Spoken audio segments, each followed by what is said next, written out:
Hi friends, welcome to my channel. ఇవాళ blog ఏంటంటే మండపేటలు పులుసు అంట. ఆ పులుసు చూడండి ఎలా వండుతున్నాము.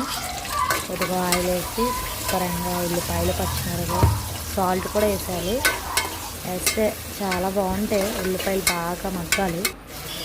మగ్గిన తర్వాత ఒక 4 వంకాయలు వేసి పరంగా కలిపి అవి కూడా బాగా మగ్గిస్తే బాగా కలపాలి. కలిపితే ఆ ఉప్పు ఉన్నది బాగా కలిపి బాగుంటుందంట.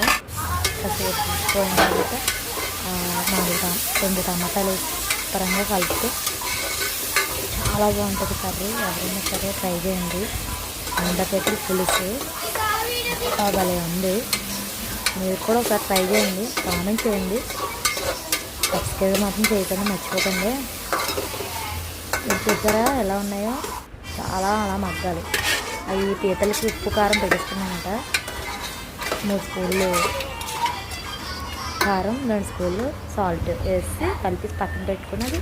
టమాటాలు మగ్గిపోయాక వేసి కలిపి కాసేపు ఉంచిన తర్వాత చింతపండు తీసుకుని చింతపండు ఒక నిమ్మకాయ అంత వేసుకొని శుభ్రంగా కలుపుకుంటే కాసేపు పోయిన తర్వాత అలా పొగలు వస్తుంటే పొంగుతుంటే అలా ఉడుకుతాయి కదా.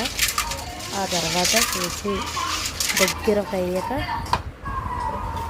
కొన్ని వాటర్ వేస్తాం కదా, చింతపండు వేసిన తర్వాత అవి అలా దగ్గరికి అయ్యాక దించేస్తే రెడీ. Bye friends.